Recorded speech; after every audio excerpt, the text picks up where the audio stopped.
Halo teman-teman, hari ini saya ketemu sama Bu Fatma dari OBI bagian KPR. Jadi buat teman-teman terutama yang milenial pengen tahu tentang KPR, bisa simak YouTube kita hari ini. Jadi saya bakal banyak tanya-tanya deh, banyak banget pertanyaan terutama buat anak-anak muda yang pengen banget di rumah tapi nggak tahu caranya. Ya, siang Bu. Halo siang. Akhirnya ketemu juga nih kita. Iya. Udah lama jadian nggak? Jodohnya ini. Jadi balik nih Bu, kan banyak milenial nih yang pengen banget punya rumah ya kan lewat KPR. Ya, mereka kan kadang-kadang bingung dengan penghasilan saya sekian ini bisa nggak sih gitu. Ya anggap aja kalau dia misalkan umurnya berapa ya, 25 tahun gitu Bu, terus kira-kira bisa gaji mungkin sekitar 5 jutaan gitu, bisa nggak sih punya KPR rumah gitu? Gitu ya. Jawabannya adalah bisa. Jawabannya bisa. Jadi tadi berapa? 5 juta ya? Iya, 5 juta. Usia 25. Nah, itu waktu yang sebenarnya ideal gitu loh. Kenapa? Berarti secara jangka waktu dia lebih fleksibel karena bisa mengambil tenor maksimal yang bisa diberikan bank. Tenor maksimal dari teman-teman perbankan rata-rata adalah di 20 tahun ya. 20 tahun. Jadi kalau dia ambil 25, 20 tahun kemudian dengan asumsi kredit itu berjalan sampai jatuh tempo ya, itu masih 45. Ya kan? Masih jauh dari usia pensiun. Kalaupun dia mau early pensiun pun bisa, udah nggak punya utang. Iya. Oke, tadi 5 juta. 5 juta itu kalau saya ambil hitungan masih bisa lah dapat rumah di bawah 500 jutaan.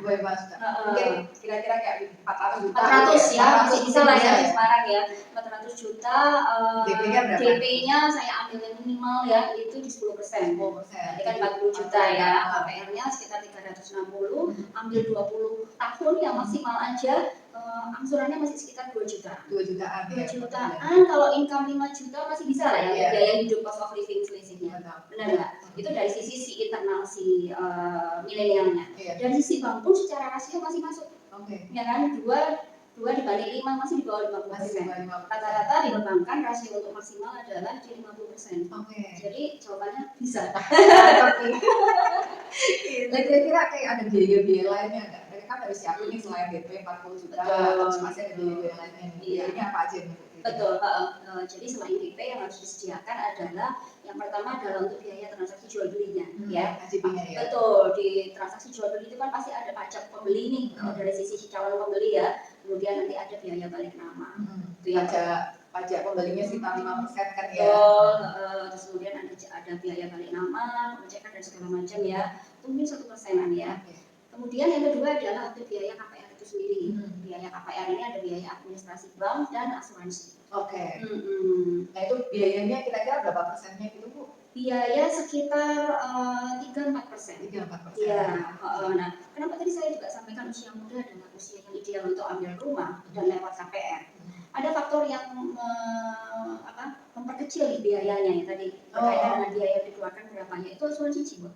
Ya kan? Semakin berumur maka premi asuransi jiwa kan semakin mahal. Nah, kalau dari sejak awal beli meskipun tenornya 20 tahun itu nggak akan besar preminya. Kalau seusia saya ambil 20 tahun, waduh udah mahal banget gitu. Jadi akan berpengaruh terhadap tadi berapa persen? Kisarannya sekitar 3%, 4%. Tapi kalau udah seusianya mungkin di atas 5%. Gitu. Sip. Berarti ya kurang lebihnya siapin 5%, terus untuk biaya-biaya yang dari KPR-nya sekitar 4%-an ya Bu ya, sama biaya notarnya sekitar 1%. Totalnya mungkin sekitar 10%, betul. 10%-an lagi. Total mungkin 20% ya berarti ya. Terus tips lainnya kira-kira syarat-syarat supaya dia bisa di approve nih KPR-nya apa aja nih kira-kira? Nah, benar banget. Jadi sebenarnya kalau yang tadi kita diskusikan itu kan aspek kuantitatif, ya kan? Ada satu hal yang sebenarnya paling penting bagi bank itu adalah aspek kualitatif. Ya, kualitatif yang dilihat bank itu apa sih? Yang jelas yang dilihat bank adalah versi status di BI checking-nya. Istilahnya sekarang itu slip. Karena kita harus ordernya melalui OJK ya, narik dananya dari OJK. Tapi untuk awam masih mengenalnya dengan BI checking. Kemarin saya soalnya punya klien tuh, kliennya tuh mau ambil KPR, terus ternyata waktu di BI checking bilangnya malah no record. Gara-garanya dia bilang malah kartu kredit nggak punya, nggak ada apa-apa, udah bilang no record. Jadi malah agak kendala ya. Gitu. Ternyata emang BI checking tuh ya nggak boleh kayak polos aja gitu. Nah, benar. Jadi BI checking ini pun sama seperti istilahnya seperti credit score. ya kan, credit score atau credit rating. Jadi kalau blank ya credit score-nya 0, ya kan. Tapi kalaupun terlalu banyak ya credit score-nya juga buruk juga gitu. Jadi yang ideal punya kartu kredit buat anak milenial itu juga it's okay. Yes, jadi minimal ada record pernah di-trust oleh bank atas fasilitas apapun. Jadi misalnya kartu kredit boleh, kemudian atau mungkin leasing, ya kan, motor atau mobil itu bisa. Jadi mungkin karena kartu kredit aku takut nih punya kartu kredit, udahlah coba aja leasing motor, ya kan, leasing motor 15 juta lah, itu sudah menambah kredit score. Gitu. Nah, pesannya adalah apapun fasilitas yang diambil itu dipastikan cicilannya sesuai jatuh tempo kayaknya. Jangan telat bahkan sehari. Karena sehari pun udah kelihatan rekor. Gitu loh. Jadi kalau hanya telat sehari, saya kan tetap langsung di bulan yang sama. Iya, pentingnya susah gitu. Nah, itu kemarin ada yang nanya. Saya masih keinget ada case kemarin. Ada yang nanya dengan polos, Bu Fatma bagaimana saya memutihkan record BI checking saya? Aduh mohon maaf ya, BI checking bukan IMB, tidak bisa diputihkan. Gitu. Jadi karena bank melihatnya adalah historical, sedangkan historical itu kan nggak bisa di-detect, nggak bisa di-detect, nggak bisa direvisi yang udah kejadian, Itu. Ya itu salah satu syarat memang bener ya. Nah kalau kayak pinjol itu gimana? Nah itu dia. Masih dalam rangka kemarin ini ya, ada meme yang sangat populer sekali, Coldplay hanya sekali datang, pinjol boleh berkali-kali gitu ya. Jadi kalau nggak punya duit pinjol aja biar bisa tiket war. Nah ini sah-sah aja nggak apa-apa gitu loh, nggak masalah. Kembali lagi adalah yang saya ingatkan adalah tertib membayar kewajiban. Jadi sekarang itu pinjol, kemudian dengan mudahnya kita dapat fasilitas pinjaman itu lewat pay later, benar nggak? Tinggal klik, tinggal kita selfie sama KTP, ya benar ya, semudah itu kita dapat gitu loh. Tapi hati-hati ini jebakan, dan ini semua muncul di PIJK. Semuanya muncul nanti. Gitu. Selama dibayar, oke. Tapi kalau kelupaan bayar, bisa bahaya ya. Itu yang pertama itu. Yang kedua, kalau misalnya kita masih terkait nanti bahas yang 5 juta. Saya tadi menghitung adalah rasio income ini dengan asumsi tidak ada pinjaman di tempat lain. Tetapi kalau ada tadi misalnya pinjol atau pay later dan teman-temannya, itu mempengaruhi rasio income. Karena akan dihitung sebagai pengurang. Iya. Kalau tadi hitungannya jadi cukup, jadi nggak cukup kalau ketambahan pinjol dan teman-temannya gitu loh. Itu juga yang perlu diingatin ke teman-teman milenial ya, karena dengan semudah itu kita bisa mendapatkan dana sekarang. Iya betul. Tapi jangka waktunya kalau akhirnya kita mau beli rumah, beli yang gede-gede, jadi malah ada masalah ya. Kalau ternyata itunya nggak diberesin. Kembali lagi adalah kita prioritas ya, jangan sampai pinjam untuk konsumsi. Sayang banget ya. Untuk konsumsi tapi kita bayar bunga. Iya, memang sih betul. Nah kalau untuk orang kerja sendiri, kira-kira dia harus punya pengalaman duluan nggak untuk maksudnya kayak dia wira swasta nih, terus dia pengen ambil KPR. Nah kira-kira dia harus udah kerja berapa lama atau udah bisa langsung aja ambil KPR? Ya, jadi minimal untuk baik karyawan maupun wira swasta itu adalah 2 tahun.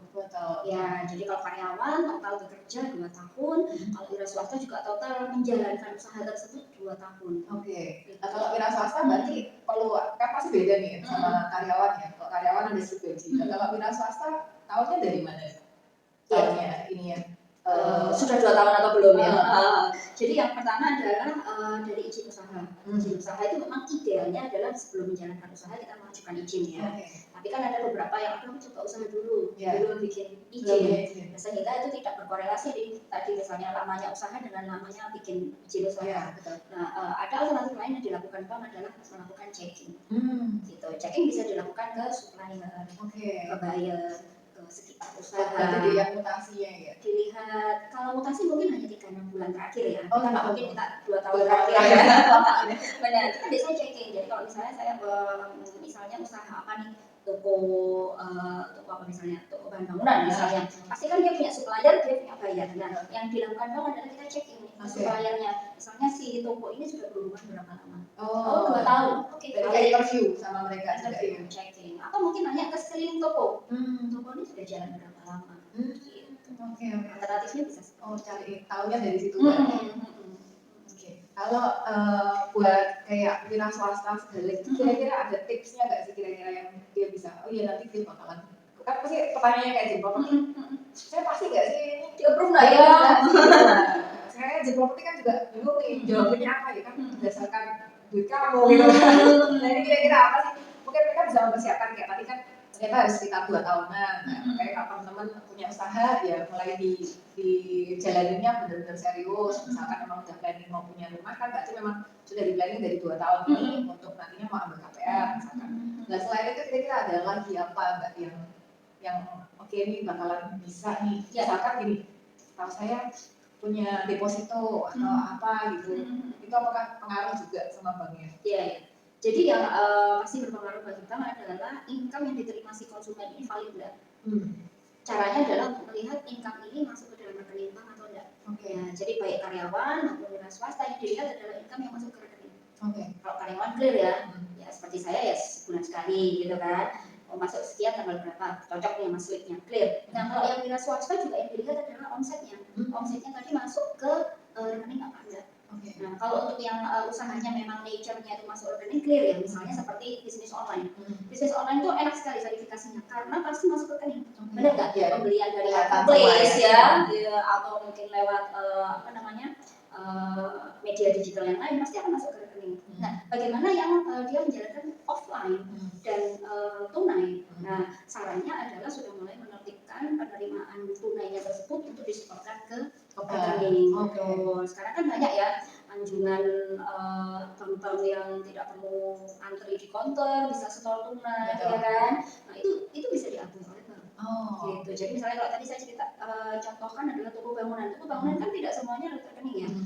Ada yang transaksi kecil yang tunai. Nah itu udah mulai harus ditertibkan setiap hari atau setiap 2 hari sekali yang dimasukin tunai itu dimasukin ke rekening. Jadi ada kelihatan mutasinya, informasinya ya. Betul. Kalau saldo sebenarnya kayak tadi misalnya deposito berpengaruh nggak?